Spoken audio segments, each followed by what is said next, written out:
Kansas City needed that game. I look at where the divisions are. The AFC is so very close. There's so many 5-4 teams, 5-5 teams. Or 5-3-1 in the case of the Steelers. Because they decided to tie with the Lions. Well, this I week. told you, I picked the Lions to win that game. And I think the Lions are going to play a good game this week with Jared Goff and what this coaching staff is doing. They're finding their range. I think Jared Goff is a good quarterback. I don't know how good is he going to be. No, this might be his ceiling, but at least he could be a second-tier quarterback. Yeah. And you can win with a second-tier quarterback if you have all the other players on the other side of the ball. Yeah, well, that's what Detroit still needs. They need a lot of it. They have Swift is nice, Hawkinson is nice, a couple good offensive linemen, but not much else. The Jets were very much embarrassed. We talked about that with Chris. And the Jets have given up second most points any team since 1970 in the last 4 games. 40-point games. The Patriots and the Bills both got it. The Colts got 40. They didn't play the Patriots the week before. No, but it's in the 4-game span. It was the Patriots, then it was the Bengals. They won, but they still allowed 31 points. Yeah. And then it was the Colts, and then it was the Bills. This is a team that has a very good defensive team. You have C.J. Mosley. You have Quentin Williams. This team was supposed to be a highly profiled defensive team with Robert Saleh there and the way they built this team. But this defense, this front seven, has not stopped the run, and this has been a huge problem for the Jets, which has been a strength of the Jets year in and year out, which makes absolutely no sense. Quentin Williams, and they brought in Rankins to stop the run. I have no idea. They just need the outside. It's just been horrible, and maybe Carl Lawson has affected them. The position where the Jets are is not good, but I think a lot of Jet fans should be looking for next year, not this year. This team is not going to make the playoffs, being that they're 2-7. As far as the Giants are concerned, this is a big week for the Giants. Because if the Giants could win this game, I know they only have 3 wins. They're coming off a bye week. Well, they're coming off 2 wins out of 3. Blowout against the Panthers. They beat the Raiders the way they did, and they hung tough with the Chiefs. So they've played well the last 3 games. They have. You just got to hope the bye week doesn't hinder that. And I know Giant fans want Gettleman out, but you can't fire Gettleman if the Giants are playing well. If they could go into Tampa Bay and beat Tom Brady and that Buccaneers team, that's going to say a lot of where the Giants are. And I know they're still a long ways away of making the playoffs, but that wild card spot is still very much open. Yeah. Because San Francisco hasn't played well. Seattle hasn't played well. That is a very open possible spot for the New York Giants. And if they could sneak into the playoffs with that defense and the way Daniel Jones is playing, and everybody's going to say Daniel Jones hasn't played well. Look at his numbers. Numbers are deceiving. That's the problem with a lot of fans.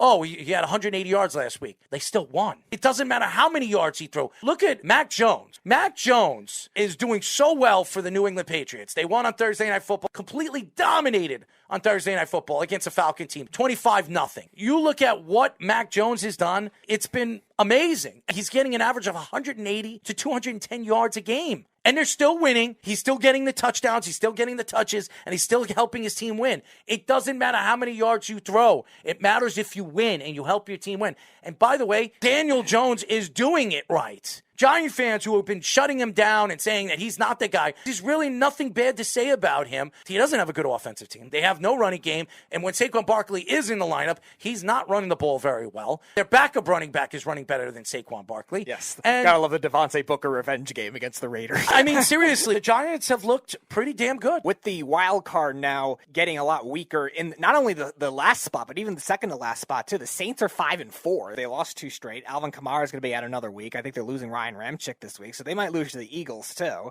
And the Eagles are right in the mix. You got the 49ers, the Vikings, and the Panthers. So these are all teams that the Giants can compete with. And if they play like they did the last 3 weeks and win these close games and obviously blow out the Panthers the way they did, that could definitely make a difference. Now, they still have some tough games on their schedule. Buccaneers this week, is they still have to play the Chargers, and they still have to play 2 games in division against everybody except for Washington. Would I favor them over a team like the 49ers or the Vikings? No, but they're definitely winning closer games, and their defense has played a lot better, too, which is a good sign. They're not allowing as many big plays. They're getting pressure on the quarterback. They're even getting pressure with guys that they weren't in the beginning of the season. It was mainly just Ojulari and Lawrence. Now they're actually getting pressure from even some of the backup linebackers, too, which is good to see. And if that continues, they could definitely compete. And Daniel Jones definitely has been carrying that offense because these receivers have been dropping passes. Evan Engram doesn't know what he's doing. The offensive line's been banged up all year. They're getting Andrew Thomas back hopefully this week, if not next week, which is good. Thank God that Matt Pert won't have to play and Nate Solder won't have to play left tackle.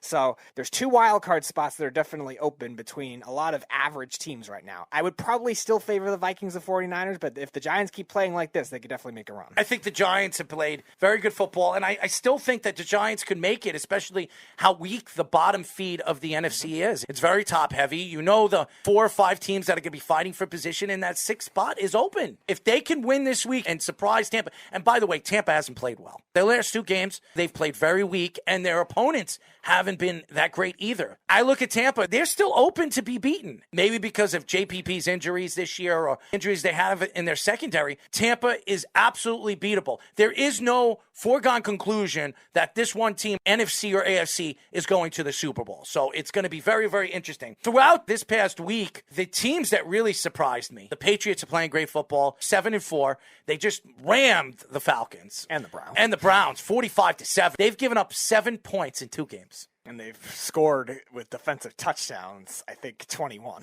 And you look at the big picture and where the Patriots are positioning themselves, the way the Buffalo Bills are playing, I wouldn't be surprised if the Patriots take over first place in the East. I know Buffalo is starting to pick up the pace and pick up their game, but they've laid up a bunch of duds. As good as Josh Allen has looked when they have played at the top of their game, there are 2 games, especially against the Jaguars, where you couldn't put any points on the board. I know the Jaguars play good defense. The Jaguars are not They're not Jacksonville of 2017. They're not an all-world defense. You not score any touchdowns in that game. That's alarming to me. Are you going to go into the playoffs in a big game? We've seen Josh Allen in big games completely lay up lousy goose eggs. These young quarterbacks that have not shown anything in the playoffs. Pat Mahomes has. Look at the teams Pat Mahomes has played for. And that's why a lot of people believe in Pat Mahomes. Now they're in first place. They're 6-4. Who would have thought that Kansas City in their first 10 games would have 4 losses? Maybe their offensive line figures it out. Maybe they don't lose another game this year. They're going to have to solve a lot of other issues, though, because they still don't have much of a running game. And their defense stinks. Their defense is really weak over the middle of the field, especially. And their secondary, that's played a little better in recent. We know Spagnuolo's always been a blitz-happy guy anyway, but still, if you have to blitz to overcompensate a lot of the time for a bad secondary, it's still not going to be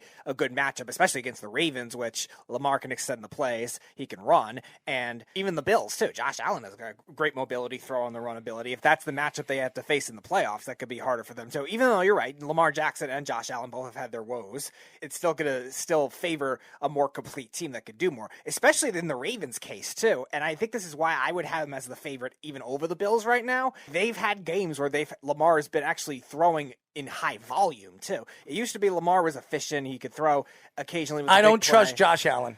And I don't trust Lamar Jackson. And those are probably the 2 favorites to come out of the NFC Those are the right most now. complete teams. And the reason I would just slightly favor the Ravens is because Lamar has done it in volume this year with all the running back injuries they've had, with iffy receivers. Mark Andrews was hurt a couple of games. He's actually done it with more passing volume rather than just efficiency alone. And that's why I think maybe he can take another step, the step that they've taken this year, especially in winning the close games and even winning in shootouts, which is not normally the Ravens' way. That would lead me to believe they're the slight favorite right now over the Bills. Bill fans, don't go crazy beating the Jets 45-17. I have a bunch of Bills fans telling me, oh, we're back. Are you kidding me? Put the brakes on. If you think you guys are back because you beat the New York Jets, I don't know what the hell you're watching. Play better against better opponents. The same thing with Baltimore players and Baltimore fans. You haven't beaten anybody good. You beat Kansas City in the beginning of the season. They're not good. When you start beating good teams, then you brag and you talk about what you've been talking about all season long. And Lamar Jackson, Josh Allen, I do not trust. As far as the Titans are concerned, I give them a lot of credit. Losing Derrick Henry was a huge blow. A lot of Titan fans, they believe Derrick Henry's coming back this year. It's possible. He's not coming back. That injury is a significant injury. He's getting surgery. The guy weighs 245 pounds. The weight on his legs. I said that about Saquon Barkley when the Giants drafted him. The only reason why the Giants should not have drafted him is because they're not ready to win. The Giants were far from that. They added Saquon Barkley. He hasn't stayed healthy. Now all of a sudden, Derrick Henry. This is his first major big injury. Right. Now he's been hurt before,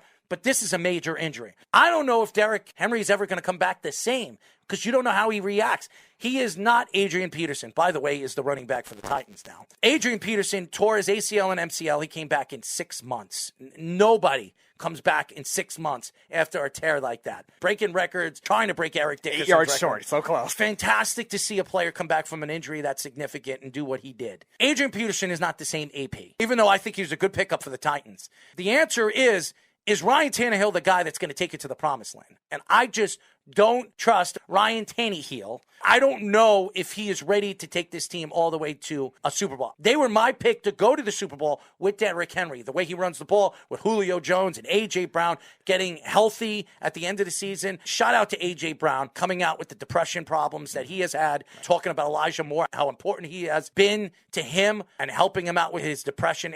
It's an amazing story when you talk about a player that's become successful in the league and talks about it and very open to it and wants to help other people. It's not easy coming out like that. It took Ricky Williams such a long time to come out with his problem. It's not easy to do those things and have people look at you the same. Dak Prescott did it last year. Now you're seeing a lot of other athletes do it, which is awesome to see for sure.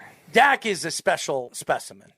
The trials and tribulations this man has gone through and the innocence player that he has been for everybody's laughter. Jared Goff, Carson Wentz. These guys were the top quarterbacks in that draft class. Lonesome Dove, Dak Prescott was drafted in the 4th round, and to me has been far and along the best quarterback in that class. He's been the most consistent, and he has been through so much trials and tribulations with his mom's death, his brother's suicide, having that leg turned back the other way, and people thought his career was over. Having multiple surgeries on that leg, which people didn't know until Hard Knocks. It's a sensational story. Are you watching Hard Knocks of Indianapolis? It's the first time they're having a Hard Knocks. Yeah, I was surprised they're doing that. Wouldn't that be kind of a distraction? No, if it works, it'll have a lot of players and a lot of teams wanting to do it. And it opens up money and it brings in revenue for the NFL, which pays more players more money with the new CBA No, rules. I understand that. It just feels like a distraction. I think it is. But look who they're following. Indianapolis. Are they that scary? Come on, seriously. Still surprised that they would kind of take that thing on because I'm sure Indianapolis thought they still had good expectations at the beginning of the season. Remember, they took it on August. Our free-for-all picks of the week, Speedy. We'll start this week with the NFC North rivalry, the Green Bay Packers and the Minnesota Vikings. The over-under is 49. So I'm going to take the Packers in this one. The Vikings have played close games, seeming like every single game this season. So they won last week. I think they'll lose this week. And the Packers, they've proven a lot, especially defensively. They've been very impressive. Amidst all the injuries they've had this year, they've lost Jair Alexander much of the year, Zadarius Smith at the beginning of the year. They just lost Whitney Merciless, who's supposed to replace Zadarius Smith. Now he's out for the season. So they've overcome injuries and done it very well. Give a lot of credit to Joe Barry and that defense. Aaron Rodgers coming back with a vengeance. I think he'll play well in this game. Not his typical self, but he'll play well enough. Packers win on the under. I think this is going to be a fun game. I think Kirk Cousins is going to have to play one of those games that for the ages. He's going to have to throw 380 yards. He's going to have to throw 3 or 4 touchdowns to Thielen. Dalvin Cook plays a big part of keeping the ball out of Aaron Rodgers' hands. If he does that, I think the Vikings can win. But even though with Aaron Rodgers coming back last week, he didn't have one of his great games, I think this week it's going to be even better. I think he's going to be able to throw against this Viking team. I think he's going to be able to throw them off. He's going to go into Minnesota and completely dominate. Give me the Green Bay Packers on the under. All right, next game, kind of a must-win for both of these teams. The Cincinnati Bengals at the Las Vegas Raiders. The over-under is 50. I am going to take the Raiders. I think it'll be a close game. I'm definitely taking the over on this one because I think this is a high-scoring game. Both these defenses, the Raiders have played well, but they're still not overly talented. The Bengals have played better than expected, but still not overly talented. I think both these QBs play well in this game. Derek Carr's a little better in the close games. Not that Burrow's bad. The Bengals secondary I don't trust as much. And the Raiders receiving depth, even without Ruggs, has been okay.